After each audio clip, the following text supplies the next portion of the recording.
Bonjour à toutes, bonjour à tous et bienvenue à la Maison Degas en plein cœur de la Nouvelle-Orléans. Oui, vous ne le savez peut-être pas, mais Edgar Degas, le peintre, sa mère et sa grand-mère sont nés à la Nouvelle-Orléans. Dans cette maison ici, il a donc fait plusieurs voyages dans la ville, dont un notamment très important entre novembre 1872 et mars 1873. Il était en pleine crise de création et il a trouvé un nouveau moyen de peindre. Et c'est après ce voyage-là, il est rentré à Paris, il a peint quelques-uns de ses plus grands chefs-d'œuvre comme la classe de danse ou l'absinthe.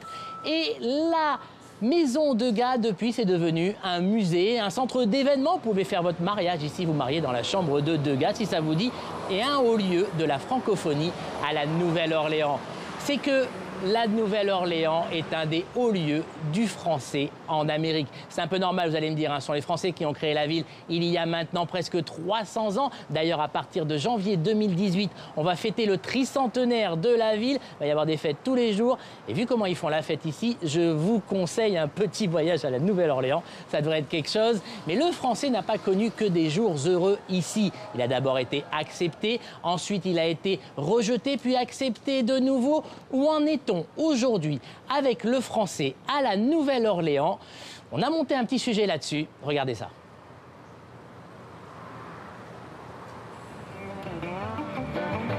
Dire que la Nouvelle-Orléans est une ville francophone et francophile, ce sont deux gentils euphémismes.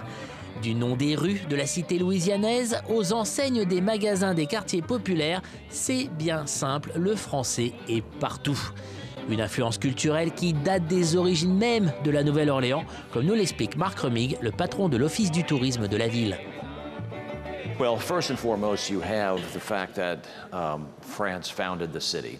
So you had the Native Americans, the North Americans who were here, combined with the French culture, combined with the confluence of all the other cultures that came into the city through the port, from the Caribbean, from West Africa, from Spain, and from other parts of the world, created this, what we call a gumbo, a mixture of all these cultures, with France being really the impetus for the founding of the city, which then became the crucible for all of this to occur. L'héritage historique français à la Nouvelle-Orléans est donc très fort, ce qui explique la présence de ces statues de notre Jeanne d'Arc en plein French Market. Mais pour autant, les néo-orléanais ne parlent pas tous français, loin de là. Brooke Smith, chef de cabinet à la mairie de la Nouvelle-Orléans, en témoigne. C'est pas une langue qui est parlée dans la rue. Souvent, je vois des touristes français qui sont dans le Vieux-Carré et puis ils sont en train de chercher un restaurant. Je m'arrête, je leur demande, mais est-ce que vous avez besoin d'aide? Ils disent, ah ben voilà, je l'ai su. Il y a tout le monde à la Nouvelle-Orléans qui parle le français. Je dis, non, en fait, j'ai dû aller à l'école pour apprendre le français ici à la Nouvelle-Orléans. C'est dommage parce que pour moi et pour ma famille, j'ai deux grands-mères qui parlaient le français avant l'anglais. Mais à cette époque-là, ce n'était pas la tradition de parler le français à la maison. Et donc, les gens comme moi, on a dû apprendre à l'école. C'est un peu la langue perdue à la Nouvelle-Orléans. La langue perdue, enfin de moins en moins. Il y a moins d'un siècle, la Louisiane rejetait en bloc sa francophonie. Aujourd'hui, c'est tout le contraire. Et tout a commencé grâce à la mise en place, il y a presque 50 ans, d'un programme impulsé par une coalition francophone, comme nous le rappelle Grégor Trumel, ancien consul général de France à la Nouvelle-Orléans. Le consulat général de France à la Nouvelle-Orléans, sa raison d'être quasiment, si vous voulez, c'est vraiment la francophonie. Donc, en 1968, à une époque où le français en Louisiane commençait à très mal se porter, voire était amené un jour à disparaître, avec l'État de Louisiane, les soutiens de la France et aussi du Canada et de la Belgique, on a créé le Conseil pour le développement du français en Louisiane. Le Conseil pour le développement du français en Louisiane, ou pour faire plus court, le CODOFIL, Joseph Dunn en a longtemps été le directeur. Ce qui est aujourd'hui une institution en Louisiane a d'abord été créé pour la simple survie de la langue française dans l'État. En 1921, le français est interdit légalement comme langue d'instruction dans les écoles louisianaises. Donc les gens qui, dans les années 20, les années 30, etc., allaient à l'école avec leur français qu'ils parlaient à la maison, leur langue maternelle, cette langue leur était interdite à l'école.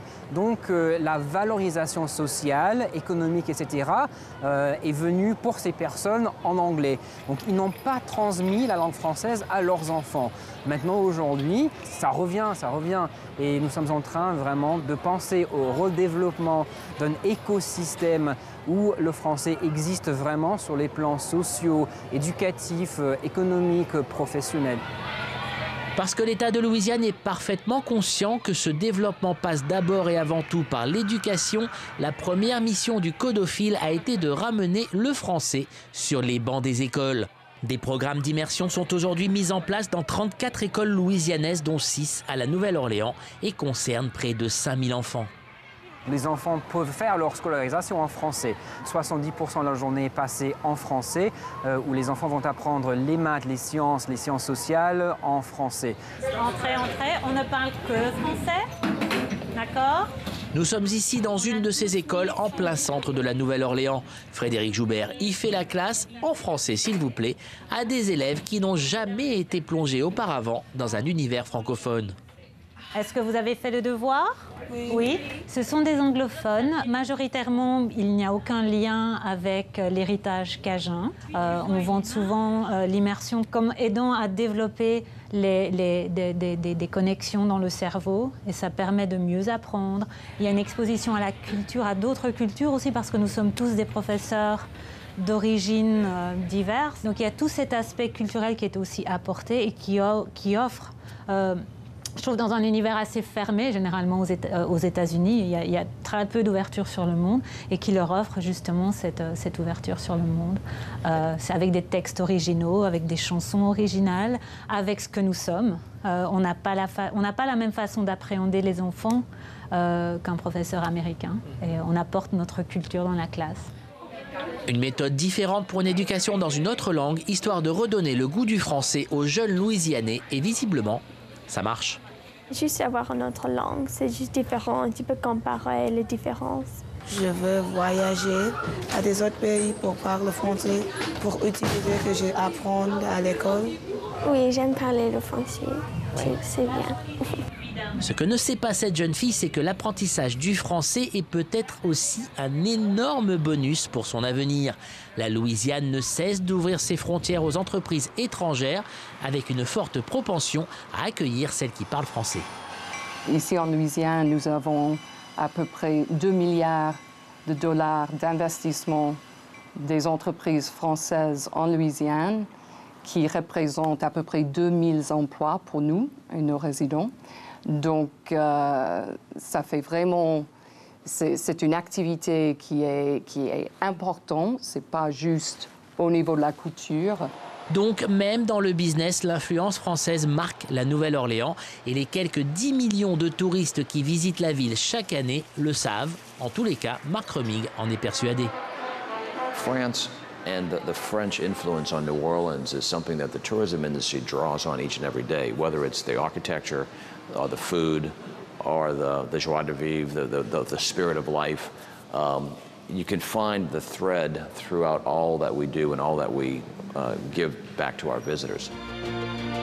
La Nouvelle-Orléans est donc de loin la ville la plus française d'Amérique et du côté français, on a bien l'intention qu'il en soit encore longtemps ainsi, histoire d'envoyer un message clair.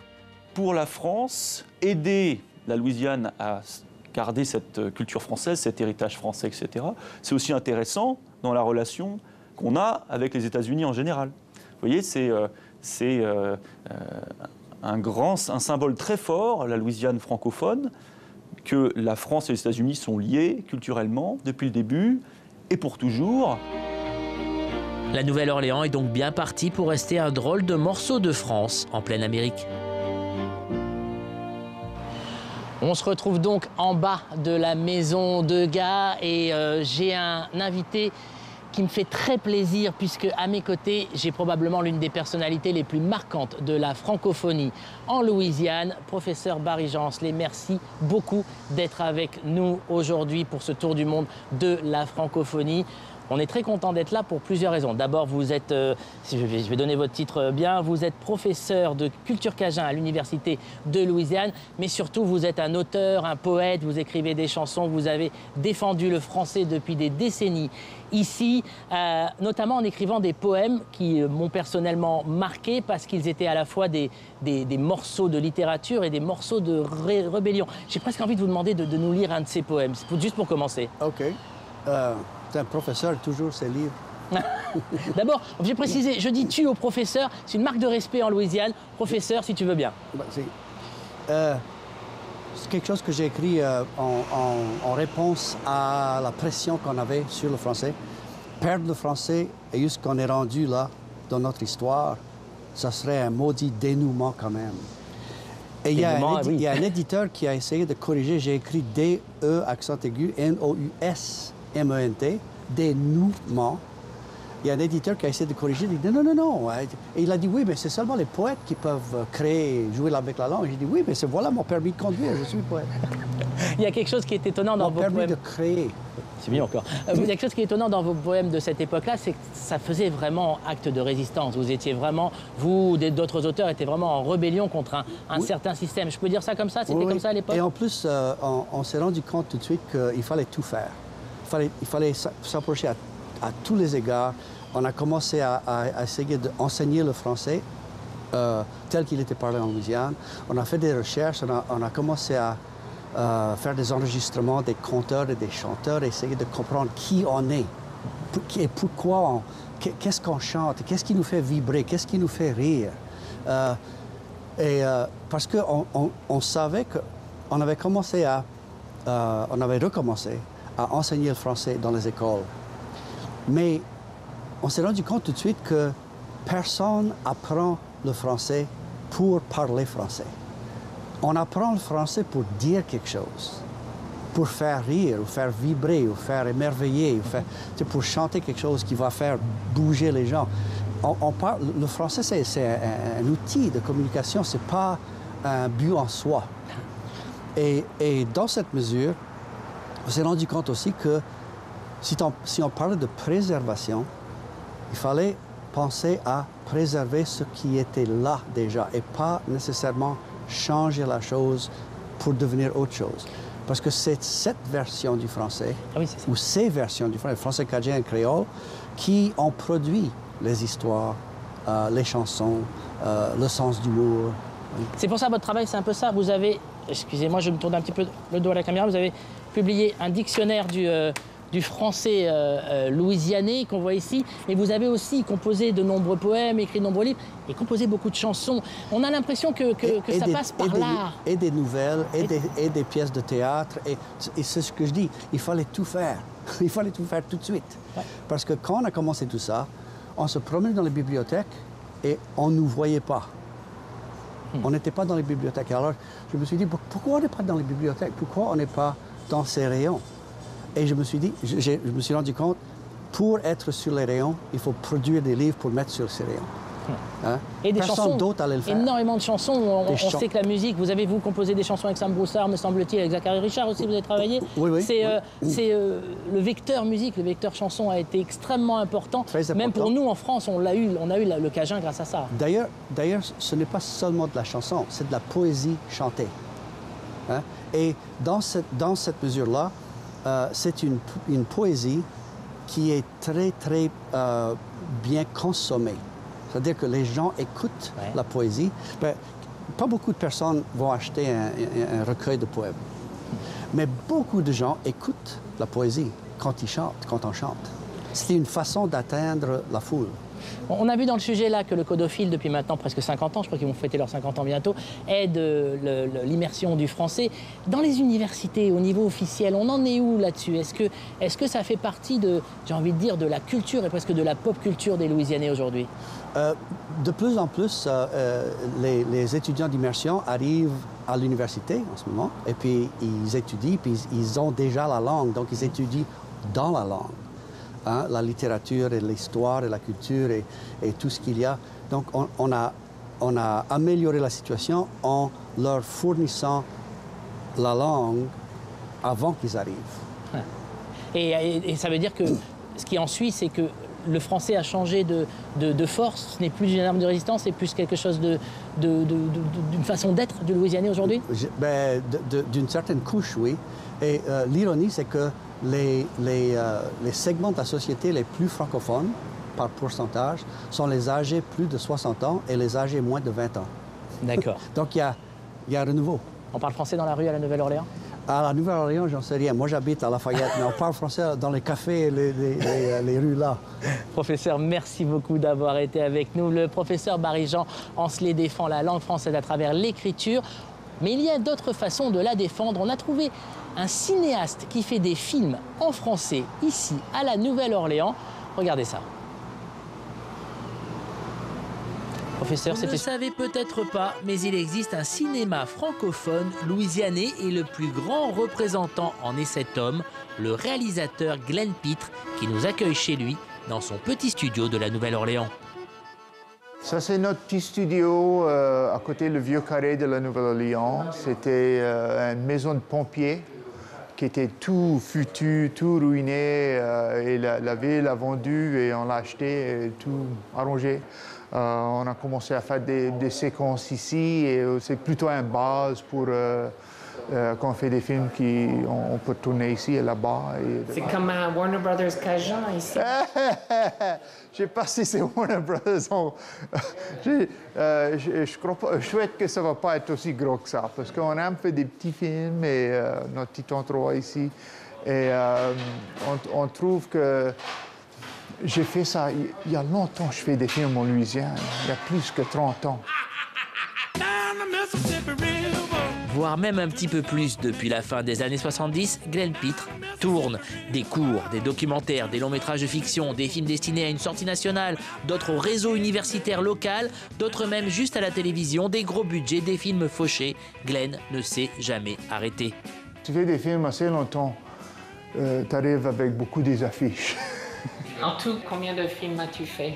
Je sais pas, 30, 40, quelque chose comme ça. Point commun de l'œuvre de Glenn Pitre, la passion pour la Louisiane et un attachement sans faille à ses racines acadiennes, et ce, depuis le tout début. Quand moi j'ai commencé à faire des films en français, en cajun, on dit. Je voulais faire des histoires que j'étais élevé avec, et c'était des histoires qui étaient contées à moi en français. C'était dur à imaginer à le faire en anglais. Et aussi parce qu'on voyait, même dans le temps, on voyait que chaque année, il y avait moins de Français. Ça fait que c'était une espèce de bataille pour ne pas laisser échapper l'héritage. Le cinéma, c'est à la fois c'est un moyen de préserver, mais aussi de créer des rêves. Ses premiers films, Glenn Pitre les tourne en français, comme ce 8 piastres et demi entre documentaire et fiction, histoire locale et familiale. Ça, c'est mon père. Ça, c'est mon oncle. Ça, c'est un voisin. Ça, c'est une autre maison. Qui que ça va faire la croix en rien avec leur glace? On savait que les films, de faire des films en français aux États-Unis, c'était, il n'y aura jamais beaucoup de films comme ça. Que chaque est important, pas parce que ça va être le meilleur film du monde, mais c'est important parce qu'il n'y aura pas beaucoup. C'est un arbre qui ne va pas, jamais produire beaucoup de fruits. C'est un document qu'on connaissait, va durer que le monde parlait le français en Louisiane. Dans 100 ans, dans 200 ans, on peut prouver que le monde parlait le français en Louisiane. The movie that taught the world that it's cool to be Cajun. La carrière de Glenn Pitre s'envolera en 1986 grâce à Bélisaire le Cajun. Produit sous l'égide du Sundance Institute de Robert Redford, le film connaîtra une carrière mondiale allant même jusqu'à sa projection au Festival de Cannes. Et même s'il est en anglais, pour des raisons commerciales, Bélisaire est le film référence de la culture acadienne au cinéma. Par la suite, Glenn Pitre n'arrêtera jamais de tourner, allant même jusqu'à former et entraîner toute une nouvelle génération de cinéastes louisianais. Un exemple, Ben Zetlin. Le jeune metteur en scène nommé à l'Oscar pour son Beasts of the Southern Wild, dont une partie a été tournée dans les studios même de Glenn Pitre. Pour le metteur en scène, la transmission est devenue sa mission. Ça qui me donne la passion, c'est d'avoir la nouvelle génération de cinéastes. Tu travailles avec des jeunes cinéastes et il y a des idées que je crois que c'est fou. Moi, je dis ça, je crois que c'est fou. Le pauvre dit oh, oh. Et je dis non, c'est bon ça, c'est bon. Il faut que si tu fais la même affaire que moi j'ai fait 30 ans passés, on n'a pas besoin de toi. Il faut que tu le pousses à la prochaine et je veux marcher à côté. En matière de culture francophone, il y a donc aussi beaucoup à voir en Louisiane. Glenn Pitre n'est pas le seul cinéaste qui parle français à la Nouvelle-Orléans. J'ai à côté de moi Austin Hallward. Austin fait partie de cette génération de jeunes techniciens qui a explosé en Louisiane le jour où l'État a donné des ristournes d'impôts, si vous voulez, pour les productions hollywoodiennes pour venir. C'est dans les années 2000, c'est ça à peu près, Austin? Ouais. Et vous pourriez continuer à travailler tranquillement comme technicien sur toutes les productions qui arrivent ici. Mais vous n'avez pas envie de ça. Vous avez envie de faire des courts-métrages, des longs-métrages, et même certains en français, c'est ça? C'est ça, ouais. On a, en tant que technicien, quand il y a beaucoup de boulot ici, pas souvent l'occasion de travailler sur nos propres projets. On a une famille de techniciens ultra capables. Ouais. Et donc j'ai eu l'occasion. Il y avait une bourse. C'est ça, il y a une bourse qui a été offerte par TV5 Monde et hashtag Create Louisiana, c'est ça? Oui. C'est un concours. Vous pouvez nous expliquer un petit peu ce que c'est et comment vous Oui, ça sort du monde du cinéma professionnel. Ouais. Il y a un producteur ici qui s'appelle Scott Niemeyer avec son partenaire Sean MacArthur. Et eux, ils ont eu du succès avec des films hollywoodiens et ils voulaient donner quelque chose à des cinéastes de la Louisiane pour qu'ils puissent commencer à pas seulement faire la compétition, mais commencer à sortir de l'eau et faire des films indépendants d'ici. Donc ils ont créé Create Louisiana pour soutenir justement des cinéastes de la Louisiane, pour faire des histoires, raconter des histoires de la Louisiane avec des équipes techniques de la Louisiane pour partager avec des cinéphiles du monde entier. Et pour vous, de la Louisiane, ça veut dire en français donc? Bah, pour moi, oui. Et donc vous avez gagné, vous allez pouvoir produire ce court-métrage qui s'appelle Le Grand Remix, c'est ça? Vous pouvez nous donner un petit peu, juste très rapidement, la ligne directrice, parce que je crois que vous avez une surprise pour nous après. Oui, bah, en fait, moi, ma vie française ici à la Nouvelle-Orléans, c'est un français contemporain. Moi, j'ai une petite fille de 2 ans et demi avec ma femme qui est française. Et on a l'opportunité à la Nouvelle-Orléans, partout en Louisiane, de mettre notre fille dans une école française. Et donc, nous, on voit les gens qui parlent français, qui ne parlent pas français, qui mettent leurs enfants dans ces écoles. Et les profs dans ces écoles, grâce au Codophile, sont des francophones de partout dans le monde, pas que de France, d'Afrique. Donc nos enfants, la grande majorité des petits Américains, parlent français. Et donc nous, on a créé un court-métrage de fiction, mais basé sur les aventures que je vois dans cette expérience, qui sont les profs qui viennent de leur pays d'origine. Ils ne savent pas s'ils vont arriver, atterrir à la Nouvelle-Orléans ou à Lafayette ou à Lafourche Parish. Et quoi, pardon? Lafourche Parish. C'est quoi Lafourche Parish? Ah bah c'est dans le bayou. Ah d'accord. C'est dans le bayou. Et donc ils arrivent, ils prennent un risque pour venir ici enseigner les petits Américains. Alors vous savez quoi? Je vous interromps, Austin, parce que vous avez fait une belle surprise. Vous avez amené de toutes premières images du Grand Remix. On va les regarder tout de suite. Regardons le premier extrait, le Grand Remix.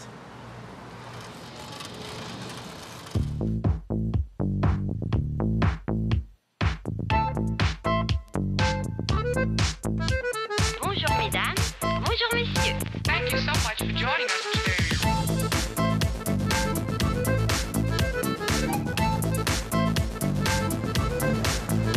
Hey, regarde ma chérie, la maison de Napoléon, sur la rue de Chartres.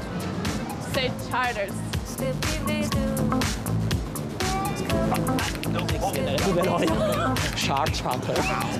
J'aime bien parce que vous mélangez les deux mondes, vous faites la rencontre entre les deux mondes. Est-ce que c'est vraiment comme ça? Est-ce que c'est vraiment à ce niveau-là aujourd'hui en Louisiane, à la Nouvelle-Orléans? Oui, bah, le français, moi je dirais de plus en plus, et beaucoup grâce à ces écoles on a pas uniquement les francophones, mais on a les Américains, les petits Américains, qui sont en train d'apprendre et à utiliser le français. Il y a des librairies françaises qui commencent à s'ouvrir. Et donc, on a vraiment un mélange des deux langues depuis très longtemps et des deux cultures. Et notre projet, ça essaye de vraiment creuser et explorer ce mélange, ce grand remix. Un mélange qui est vraiment partout, on va le voir dans un instant. D'abord, merci Austin, merci de nous avoir donné ces images en exclusivité. Le cours sera bientôt fini, il passera sur TV5 Monde, on vous rassure. Et ce mélange-là, il est partout. On vous a trouvé deux personnages, un chef en cuisine, le chef René Bajeux, et un artiste, Simon of New Orleans, qui mélange parfaitement le français et l'américain, la Louisiane et la France. Regardez ça, c'est quelque chose. Ils sont le sel de ce qui fait la Nouvelle-Orléans un endroit si attaché à ses racines francophones. Ils offrent à la ville ce qui la rend unique. Ils sont musiciens, chanteurs, artistes, chefs. Ils sont plus que talentueux. Ils sont profondément néo-orléanais. Comme on parlera musique plus tard, nous avons décidé de vous présenter deux de ces personnages si uniques, si franco, si louisianais. Le premier est tout simplement l'un des meilleurs chefs de la ville. Au Palace Café, le chef, c'est René Bajeux. René est en Louisiane depuis des années et il dirige les cuisines de 4 restaurants différents. Une bonne petite entreprise. On a à peu près 540 employés. On fait à peu près 60 millions par an de revenus pour les 4 restaurants. Donc on est très occupés. On fait nos glaces nous-mêmes, on fait nos sorbets, on fait tout. Croissants aux amandes, petites quiches. C'est vous qui les faites? Oui, on fait tout nous-mêmes, on fait tout. Ils mangent tout, hein. Moi, le matin, je ne peux pas manger comme ça. Les œufs, les patates, du fromage, du jambon, je ne peux pas manger comme ça. C'est trop.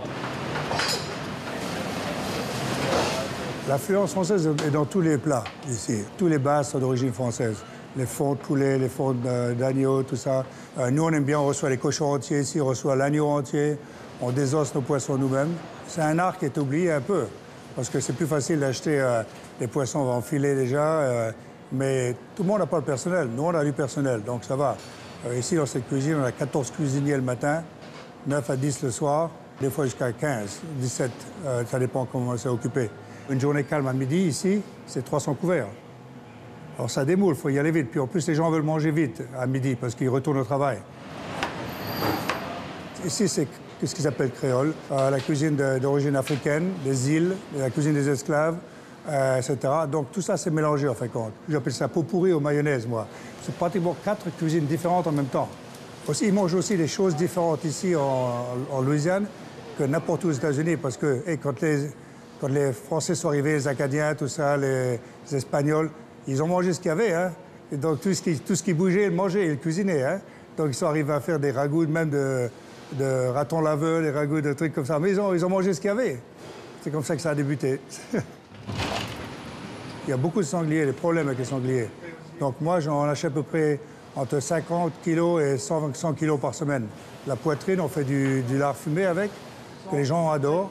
Et on fait des viandes sèches, des jambons, tout ça avec le cochon sauvage, sanglier. Parce que c'est une nuisance ici, ils font beaucoup de dégâts.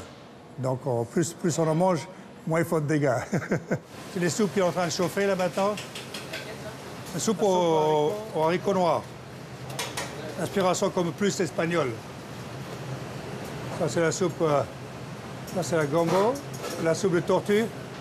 Quand j'étais apprenti en France, on faisait la soupe de tortue.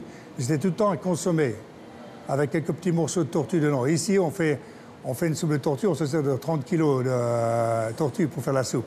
Ça, c'est la base de tout. Après ça, on rajoute des fruits de mer, crevettes, quand il y a la saison des écrevisses. Tous les Français disent la tortue, ça. Donc on va commencer à faire des fromages aussi bientôt. J'aime bien faire beaucoup des choses nouvelles. Il faut s'amuser. Du moment qu'on est plus excité, c'est le moment de se mettre à la retraite. Pas question de retraite donc pour le chef René Bajeux et pas de retraite non plus pour un autre personnage haut en couleur de la Nouvelle-Orléans. Bonjour et bienvenue à la Nouvelle-Orléans, dans ma boutique, Simon of New Orleans. Simon Hardevelde, depuis 30 ans à la Nouvelle-Orléans, devenu très vite une figure de la ville tout court. Ici, tout le monde aime et reconnaît Simon of New Orleans, un nom qui lui va parfaitement bien, la ville fait partie de lui. Ça te prend quelque part et ça ne change jamais. Ça fait 30 ans j'ai l'impression d'être arrivé hier après-midi. Simon aime la ville et la ville le lui rend bien. Ses enseignes pour magasins sont partout dans le quartier français de la Nouvelle-Orléans.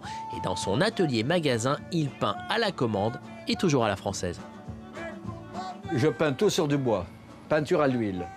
Quand j'ai commencé, je ne savais pas que ça allait marcher comme ça. Je me suis dit, comme je suis français, je vais peindre un peu comme Gauguin, la peinture à l'huile. J'en invente, mais la plupart du temps, c'est les gens qui viennent et me disent « Oh, ma mère, elle dit tout le temps Thank you, Jesus. Ma grand-mère, love, red bean and rice. » Et je fais les signes qu'on me demande. Son atelier est évidemment un endroit unique ici que les Néo-Orléanais connaissent bien. Petite visite guidée. J'ai construit tout ça, c'était un parking ici. Allô, Simon? La guillotine. Ça, c'est pour quand je vais dans les écoles. Ils vont voir la guillotine, les gamins, ils aiment bien ça. Ils sont tous là pour... Alors, les photos, voilà. Ils sont tous comme ça, en train de faire des photos. Après ça, c'est le festival. Quand je fais des festivals, je fais le poster. This was Greek festival. And people just come to eat. Ici, il faut les voir manger. Hein. Ils aiment manger. Hein. So, je peins les hot dogs. Tiens, pour Thanksgiving, I do like a turkey. Tu sais? Christmas, je fais un sapin de Noël forme de hot dog. Et tout, tout. Sapin de Noël. La vie en rose. Bon, vaudou. Ça se vend très bien. Vous y croyez pas, hein? Pas du tout. Et je fais comme les vaudous, la vaudou doll. Je mets tous les gris-gris. Vaudou one side like this, et hop. Celui-là, je l'ai fait pour la Nouvelle-Orléans, pour la Bastille Day cette année. Ça se vend bien. Tout le monde a quelqu'un dans sa famille ici qui est français. Comme, voilà, je fais des petits signes en français, comme ça, ce qui est manger tout, buvez tout, assez facile. Laissez le bon temps rouler, toi. And this don't go fast, hein, c'est presque tout vendu à l'avance. Ouais, je me plains pas, hein, le business is very good. Et ça, quand je vends une peinture, tiens. La cloche sonne donc souvent dans le jardin magique de Simon, à la Nouvelle-Orléans. On adore les gens pas comme les autres.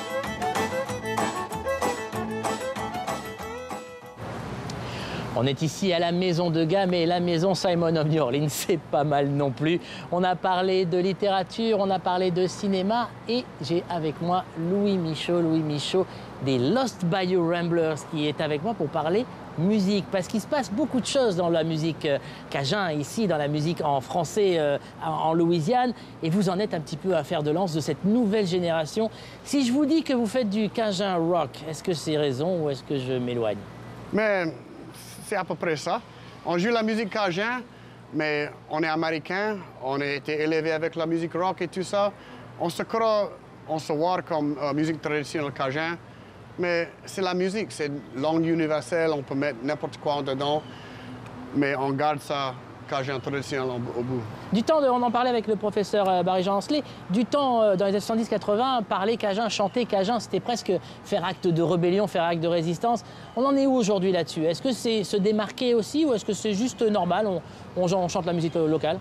Mais c'est vraiment quelque chose qu'il faut faire un effort pour garder. Tu connais, hier soir, je suis allé à un rassemblement à la Ville-Plate. Il y a eu les jeunes de Mamou et la Ville-Plate. Ils faisaient l'alliance à l'Amérique, le drapeau en français. Ah. Ils ont appris ça et pour moi, ça fait beaucoup de bien pour voir ça parce que c'est ça, c'est toujours une partie de notre Amérique. Comme ça, la Nouvelle-Orléans, Lafayette et tout ça, tous nos ancêtres, ça parlait français jusqu'à ce temps où c'était une rébellion. Mais à cette heure, c'est vous comme ce qu'il est supposé d'être, c'est bilingue, c'est mieux que de juste parler un langage. Et votre public, il est jeune, il est franco, il est plutôt... c'est qui, en fait? Il est tout. Le monde, sûrement le monde qui aime la musique cajun et le monde qui aime la langue française. Mais à part que ça, c'est tout le monde parce que c'est la musique. Il y en a du monde qui ne comprend pas un mot de ce que je chante et il y en a d'autres qui comprennent tout. mais on joue pour tout le monde. On joue tout partout dans les États et en Europe quand on peut. Mais pour nous autres, c'est vraiment de transmettre notre musique et notre culture à ce monde qui aime la musique. Ça ne fait pas rien s'y connaître ou non, c'est pour apprécier. Oui, parce qu'en plus, vous êtes vraiment branché dans le monde musical. On sait que vous avez fait la première partie d'Arcade Fire. On a vu Scarlett Johansson dans un de vos clips, on en parlera après. Ils vous reconnaissent comment dans le monde de la musique en Amérique? Ils vous reconnaissent comment? Vous êtes le groupe local, vous êtes les Cajuns qui jouent du rock ou vous êtes plus que ça? Mais c'est ça, la musique, c'est si ouvert. Et quand on trouve l'inspiration artistique, ça fait pas rien si c'est quelqu'un qui joue la musique cajun ou s'ils sont un pop star ou rien comme ça. S'ils apprécient ce qu'on fait, on peut se mettre ensemble et c'est comme ça que les choses arrivent comme ça. Scarlett, elle parle bien le français, elle chante, elle est beaucoup bien chanteuse. Arcade Fire, ils sont établis ici en ville, mais avant ça, on les a déjà connus à cause que, c'est ça, on joue la musique. Et quand on connecte avec quelqu'un dans l'art, c'est ça l'affaire qui est importante. Alors, je vous dis au revoir, mais pas complètement, parce qu'il y a peut-être une petite surprise pour tout à l'heure. Restez avec nous. Mais pour l'instant, on va faire un petit point de ce que veut dire la musique cajun en Louisiane et à la Nouvelle-Orléans, en voyant plusieurs angles et comment ça se goupille ici, cette musique-là. Allez hop, c'est parti pour le sujet.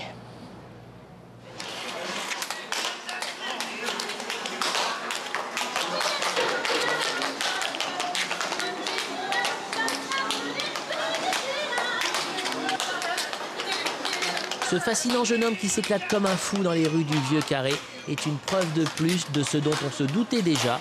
On ne plaisante pas avec le rythme à la Nouvelle-Orléans. Ici, tout est jazz, tout est cadence, tout est musique. La musique au centre de tout, donc à la Nouvelle-Orléans. Et du jazz au blues en passant par les rythmes cajuns, la musique que l'on joue dans les rues de la ville a souvent des racines françaises. Ce n'est donc pas un hasard si l'un des musiciens les plus appréciés de Louisiane chante aussi en français.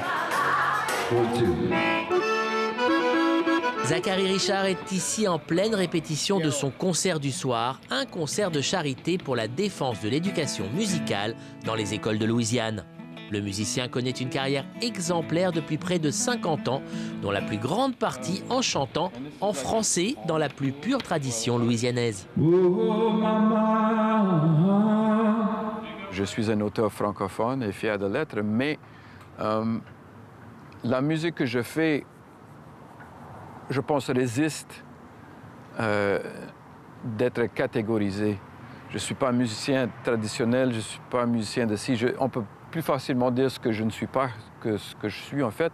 Mais en fait, ce que je suis, c'est un auteur-compositeur franco-anglaise ou anglo-française qui espère d'embellir le monde avec les chansons que j'écris. Ce soir-là, comme tous les soirs où l'artiste prend sa guitare, Zachary Richard y est parfaitement parvenu.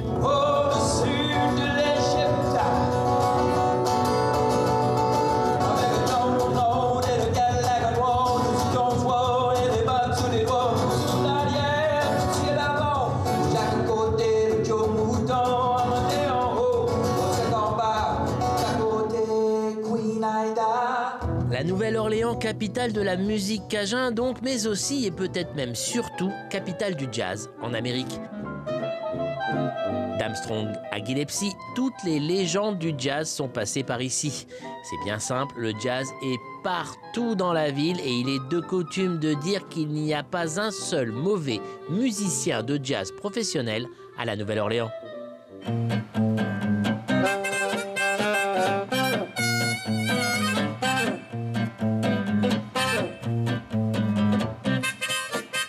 Un compliment que doivent bien apprécier Pascal Valcazara et Raphaël Bass, deux musiciens que l'on retrouve un après-midi d'été en pleine répétition dans la cour d'un restaurant. À eux deux, ils forment la moitié du groupe Harmonouche, groupe de jazz tendance gypsy, mais pas que, et jouent régulièrement dans les clubs, les restaurants, les hôtels, les mariages, un peu partout à New Orleans. Et pour un musicien de jazz, jouer régulièrement à la Nouvelle-Orléans, ce n'est pas rien, Raphaël s'en rend bien compte. Je pense que la Nouvelle-Orléans, c'est une ville unique au monde par rapport à ça. où la musique est encore très très vivante et respectée. C'est pas un artefact, c'est pas du surplus, c'est un truc, c'est nécessaire à la culture. Qu'on soit français ou d'ailleurs, je pense qu'il y a avant tout dans cette ville un vrai respect pour la culture de la musique et la culture musicale en général. J'adore Paris au printemps, j'adore Paris à l'automne, j'aime Paris l'été quand il fait chaud en creux. Pascal et Raphaël font aujourd'hui partie du paysage musical de la Nouvelle-Orléans et même s'ils pourraient rentrer en France ou jouer du jazz n'importe où dans le monde, c'est ici qu'ils ont envie d'exercer leur art. J'adore le bebop, j'adore Charlie Parker, New York, les Bopper, les clubs de jazz, 52e et tout. Ça aurait été différent d'être là-bas, mais je pense que j'aurais plus été dans la compétition qui existe des jazzmen, d'être le meilleur sur mon instrument, d'être un tueur et d'être en constante compétition dans un club qui va jouer le mieux, plus vite, et puis te faire détruire par le mec d'à côté qui joue mieux. Tu retournes à ta cave, tu bosses, tu deviens meilleur, après c'est toi qui vas le détruire. Ici, je bosse pour la musique. Pas pour moi, pour l'instrument, je bosse pour la musique en général. Voilà. Et ça me fait du bien ici. Si Raphaël et Pascal pourraient jouer partout, Paul Sheehan sait très bien qu'il n'y a qu'à la Nouvelle-Orléans qu'il peut exercer son art. Paul est saxophoniste dans un brass band.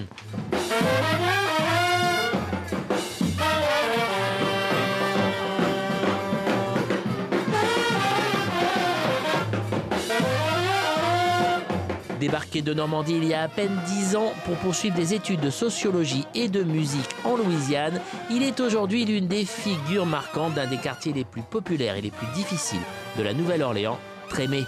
Il y dirige même le théâtre local. Et personne ici ne conteste la légitimité de ce Frenchie aussi néo-orléanais que n'importe lequel d'entre eux. D'autant plus que quand tous les mercredis soirs, le TBC Brass Band joue dans la salle communautaire du quartier, l'homme au saxo, c'est lui. Un honneur qu'il a acquis en bossant sa musique à la fac de la ville. Il y avait 5 ou 6 gars de mon âge qui sont des acteurs principaux de la Nouvelle-Orléans. Et donc j'étais vraiment en contact avec eux. Ils étaient intéressés, comme je disais avant, de ce français. Mais c'est qui ce mec-là qui est tout seul devant au saxophone et il prend des solos avec nous, quoi. Et il parle presque pas anglais, mais il comprend la musique et il joue, quoi. Les choses se sont faites en fait vraiment naturellement parce qu'on passait notre temps ensemble, si tu veux. Et un soir, Edward, il m'a juste demandé est-ce que on a un concert là sur Frenchman Street, est-ce que tu veux venir jouer avec nous? Et les choses se sont passées juste naturellement en fait. Aujourd'hui, Paul est partie prenante de cette fabuleuse fanfare adorée par les locaux. Ici, tout le monde connaît le TBC Brass Band et son Frenchie. Il y a une chose qui est vraiment très belle dans cette communauté, dans cette ville, c'est que c'est des gens qui sont très curieux, qui sont très accueillants, qui ont toujours une soif d'apprendre. Je pense que si on prend l'exemple du jazz ou de toutes ces musiques, c'est une musique d'ouverture, c'est une culture d'ouverture. Et c'est des gens qui ont toujours envie d'apprendre et qui ne vont pas fermer les portes.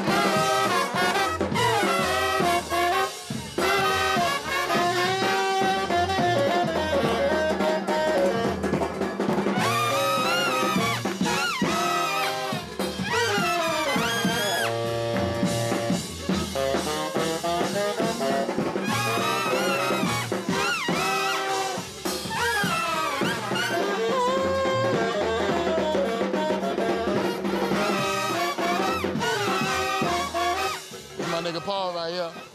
This is my best friend. Met this nigga from Normandy, France. Never thought I'd be fucking best friends with a Frenchman.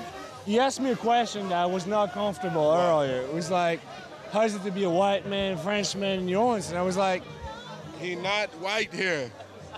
Nigga, in our world, Paul ain't like I don't know, we don't look at color in our world. So when other people look at color, like it fuck us up.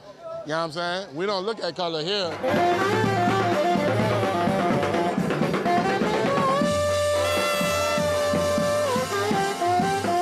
New Orleans is a country on its own. This is how we feel. We blocked off from everything. And this is how people like Paul come here, meet good friend. He at home. So anybody come here and you on your real stuff, you right at home. Et il n'y a rien de plus authentique que la passion de Zachary, Raphaël, Pascal et Paul pour leur musique et donc pour la Nouvelle-Orléans. Je sais pas vous, mais ça me donne une pêche, le TBC Brass Band, moi. Et la pêche, il n'en manque pas au Canada, en Alberta, à Plamondon. La prochaine étape de notre tour du monde de la francophonie. Ça va bien en Alberta, à Plamondon? Effectivement, on est en Acadie du Nord, à Moncton plus précisément. Et ce soir, on s'intéresse à la présence d'Acadiens partout au Canada, mais plus précisément en Alberta. Et aussi à des artistes et des produits de chez nous, mais qui se promènent partout dans la francophonie. Méchante soirée, ça s'en vient dans quelques instants.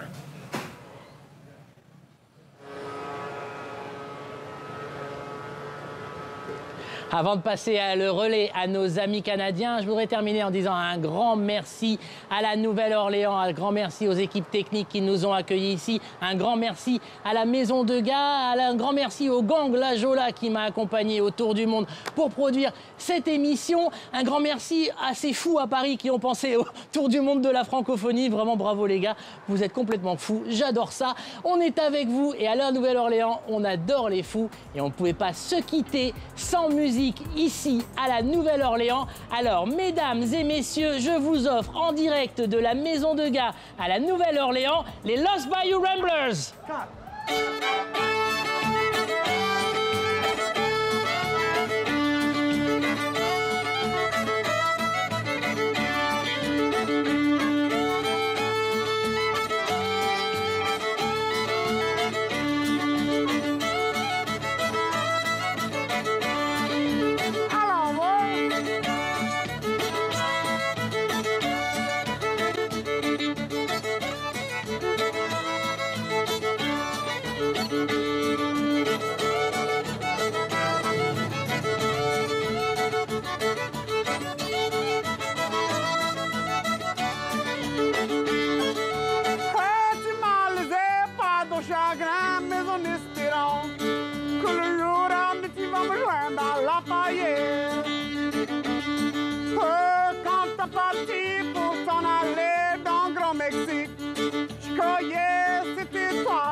C'était toi, j'aimerais autant.